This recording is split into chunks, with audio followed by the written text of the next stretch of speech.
बिस्मिल्लाहिर्रहमानिर्रहीम। कैसे हैं जी आप लोग? उम्मीद करते हैं खैरियत से होंगे।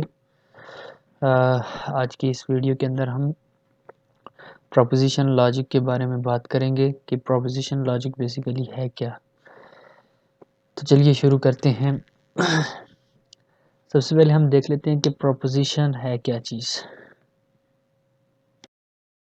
प्रोपोज़िशन की डेफिनेशन की अगर हम बात करें तो कहते हैं कि अ proposition or statement is a declarative sentence that declare a fact that is either true or false but not both. Proposition basically आपका कोई भी एक declarative sentence होता है, या तो वो true होगा या फिर वो false होगा, कभी भी दोनों चीज़ें नहीं होगी। अब इस बात का मतलब क्या है कि proposition के अंदर आप ये बात याद रखें कि हमेशा कोई सेंटेंस डिक्लेयर करते हैं, ठीक है जी, कोई सेंटेंस को आप प्रपोजिशन कहते हैं। अब वो जो सेंटेंस आप जो डिक्लेयर करने जा रहे हो वो हमेशा या तो क्या कहते हैं वो ट्रू होगा या फिर वो फॉल्स होगा। कहने का मतलब क्या है कि वो रियलिटी में भी वही चीज़ एग्जिस्ट करती है या नहीं करती, इस बेस के ऊपर आप क्या कहते हैं उसकी जो ट्रुथ वैल्यू है उसे आप या ट्रू कहेंगे या फिर फॉल्स। अब हमेशा याद रखें कि कभी भी आपकी जो भी स्टेटमेंट आप दे रहे हैं या तो वो ट्रू होगी या फिर फॉल्स होगी। यह नहीं हो सकता कि एट अ टाइम या वो ट्रू भी हो या फिर वो फॉल्स भी हो। तो जब भी आप स्टेटमेंट को डिक्लेयर करते हैं तो वो या तो वो क्या कहते हैं ट्रू होगी या फिर फॉल्स होगी। फिर उसके बाद है कि जी आपकी जो क्या कहते हैं ये प्रोपोजिशन है, ये एक ग्रीक फिलोसोफर है एरिस्टोटल, उसने 2300 साल पहले इसकी बुनियाद रखी थी प्रोपोजिशन लॉजिक की। उसने डिक्लेयर किया था कि ये प्रोपोजिशनल लॉजिक है क्या चीज़। प्रोपोजिशनल लॉजिक को आप स्मॉल लेटर के साथ उसकी जो आप डिनोट करते हो या रिप्रेजेंटेशन उसकी करते हो वो आप स्मॉल लेटर के साथ करते हो। स्मॉल लेटर से मुराद आपके पी क्यू आर एस के साथ आप किसी भी एक सेंटेंस या किसी एक प्रोपोजिशन को आप डिक्लेयर करते हो, उसे आप कह देते हो कि जी ये प्रोपोजिशन पी है या प्रोपोजिशन क्यू है या प्रोपोजिशन आर है। इस तरह से आप उनकी रिप्रेजेंटेशन कर सकते हो। फिर एक क्वेश्चन आता है कि जी ये जो प्रोपोजिशन है ये किस जगह पे यूज़ की जा सकती है, कहाँ-कहाँ पे आप इसे आप यूज़ कर सकते हो। तो आपकी जो प्रोपोजिशन है आप अपनी डिफरेंट एप्लीकेशंस के अंदर यूज़ कर सकते हैं, आप अपने डेटाबेस के अंदर यूज़ कर सकते हैं, आप अपने आर्टिफिशियल इंटेलिजेंस के अंदर इसे भी यूज़ कर सकते हैं। अब देखें जो भी आपकी प्रोग्रामिंग की अगर हम बेसिक बात करें या क्या कहते हैं किसी भी कोड की अगर हम बात करें तो उसके अंदर कंडीशन का होना बहुत ज़रूरी होता है। आप हमेशा स्टेटमेंट को चेक करते हो। इवन आप फॉर एग्ज़ाम्पल एक हम किसी स्टोर की अगर हम बात करें तो वहाँ पे लेट्स सपोज़ एक बंदे ने कोई प्रोडक्ट आपसे ख़रीदी और उसके लिए वो अब पे करेगा। अब जो उसकी पेमेंट है ज़रूरी है, उसके लिए ज़रूरी है कि जो क्वांटिटी या जो आपने क्या कहते हैं अमाउंट आपने उस प्रोडक्ट की रखी थी वो उतनी ही पे करेगा, तो आप उसको क्या कहते हैं वो प्रोडक्ट डिलीवर करेंगे। अदरवाइज़ अगर वो उस प्रोडक्ट से लेस आपको दे रहा है तो वो प्रोडक्ट आप डिलीवर नहीं करेंगे। तो ये कंडीशंस हर जगह पे यूज़ की जाती हैं। एआई के अंदर भी इन्हीं चीज़ों को देखते हुए नेक्स्ट प्रेडिक्शन या नेक्स्ट जो भी वर्किंग है वो की जाती है। तो ये प्रोपोज़िशन लॉजिक बहुत ज़रूरी है। ठीक है जी। नेक्स्ट हम चलते हैं। उसके बाद है कि जी प्रोपोज़िशन लॉजिक की कुछ एग्ज़ाम्पल। तो लेट्स सपोज़ मैं कहता हूँ कि जी Islamabad is the capital of Pakistan, ये आपकी एक प्रोपोज़िशन हो जाएगी। ठीक है जी। फिर उसके बाद आप कहते हो कि जी सन राइज़ेज़ फ्रॉम ईस्ट, ये भी एक आपकी एक अनदर प्रोपोज़िशन बन जाएगी, एक अनदर स्टेटमेंट हो जाएगी। ठीक है जी। अब ये दोनों जो अबव स्टेटमेंट हमने डिक्लेयर किए हैं ये इन दोनों की वैल्यू ट्रू वैल्यू है, क्योंकि इनकी लॉजिकली भी अगर हम इनको देखें तो ज़ाहिर सी बात है इस्लामाबाद क्या है, कैपिटल है पाकिस्तान का, तो आप इसे ट्रू वैल्यू कह सकते हो। अगर और जो सूरज है वो मशरिक़ से निकलता है तो ये चीज़ भी ट्रू है। तो इस बेस के ऊपर कि जी इनकी रियलिटी के अंदर भी ये चीज़ें एग्जिस्ट करती हैं तो आप इनको ट्रू कह रहे हो। अब ट्रुथ वैल्यूज़ क्या हैं बेसिकली? ट्रुथ वैल्यूज़ आप टेबल के अंदर शो करते हो, इनको टेबल के अंदर यूज़ करते हो।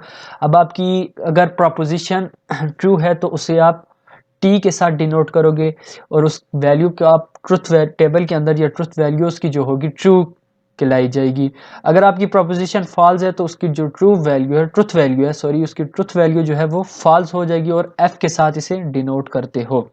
ठीक है जी। Capital letter T and F truth और फॉल्स के लिए यूज किया जाता है।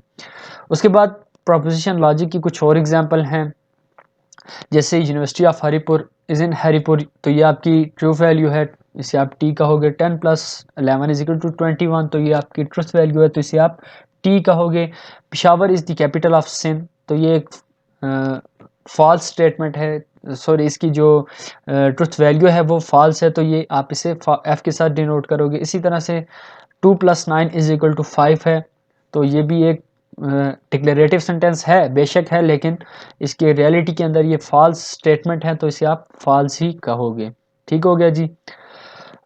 उसके बाद हम देखते हैं कि जी प्रोपोजिशन लॉजिक्स कौन कौन सी होनी चाहिए, ठीक है, और कौन कौन सी नहीं है। अब हमने पहले देखा है कि कौन सी प्रोपोजिशन हो सकती हैं, ठीक है, जिन्हें आप डिक्लेरेटिव सेंटेंस कहते हो, और कौन सी प्रोपोजिशन नहीं हो सकती, अब हम वो देख लेते हैं।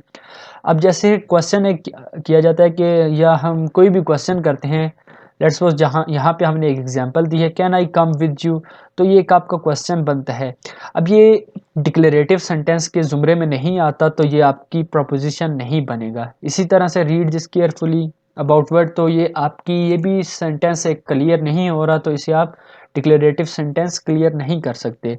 अब इसी तरह से 5 + x = 10, अब जहाँ पे मैथमेटिक्स की टर्म यूज़ की जाएंगी और वहाँ पे वेरिएबल यूज़ किया जाएगा, वहाँ पे भी आप इन्हें डिक्लेरेटिव सेंटेंस नहीं कह सकते।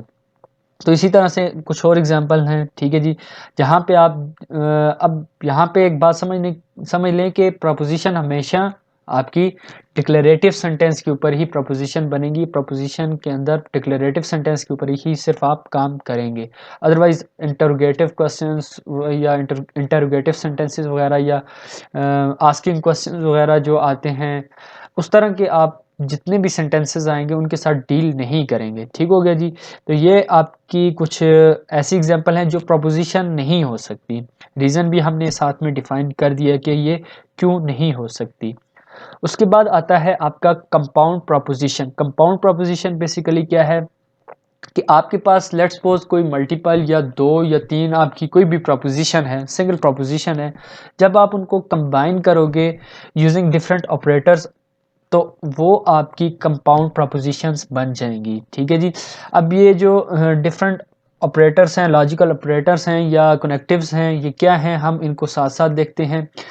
सिंपली आप इनके नेम और इनके सिंबल आपके सामने शो हो रहे हैं, आप अगर एक दफ़ा देख लें, आपके पास नॉट ऑपरेटर है, एंड ऑपरेटर है, और ऑपरेटर है, एक्सक्लूसिव और है, इम्प्लिसिटेशन ऑपरेटर है, बाई कंडीशनल ऑपरेटर है। वन बाय वन हम इनको आगे स्टडी करते जाएंगे। अच्छा जी। उसके बाद हम चलते हैं जो सबसे पहला आपकी ऑपरेटर है। अच्छा, ये जो ऑपरेटर जो बनते हैं आपके, वो आप सिंपली क्या है, आपकी जो प्रपोजिशन आ रही हैं उन्हीं से यही ऑपरेटर आपके बनेंगे। वो कैसे बनेंगे, हम इनको वन बाय वन देखते जाते हैं। सबसे पहला है आपका निगेशन मींस या नॉट ऑपरेटर, तो वो क्या है हम उसको देख लेते हैं। कहता है कि जी let P be a proposition, the negation of P denoted by, symbol हमने यूज किया है निगेशन का, नॉट पी का, डिनोटेड बाय आप इसको इस तरह से दोनों तरह से डिनोट कर सकते हो। वो एक स्टेटमेंट है। वो स्टेटमेंट क्या है कि जो भी आपका केस पी बनेगा वो नहीं होगा, वो आपकी निगेशन है। जैसे अब मैं कहता हूं कि एक आपके पास प्रोपोजिशन है पी, लेट्स सपोज एक पी प्रोपोजिशन है, उससे पहले आप उसे कह दो कि जी it is not the case that P, तो वो आपकी निगेशन बन जाएगी। मीन जो प्रोपोजिशन है उसके आप उसको आप नेगेटिवली कंसीडर करना शुरू कर दोगे, तो वो आपकी निगेशन बन जाएगी। अब the proposition of negation is read as not p, आप इसे as a not p read करते हो, और इसकी जो ट्रुथ वैल्यू है हमेशा निगेशन की, वो अपोजिट टू दी प्रोपोजिशन होगी।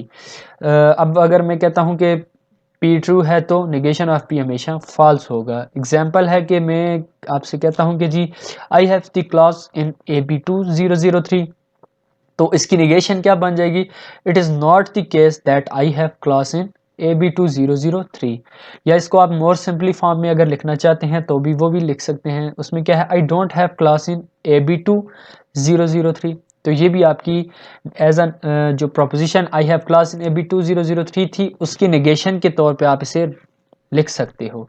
तो ये है आपका निगेशन, ठीक है जी। उसके बाद हम बात कर लेते हैं कि ट्रुथ वैल्यू इसकी क्या होगी, उसका टेबल भी हम देख लेते हैं।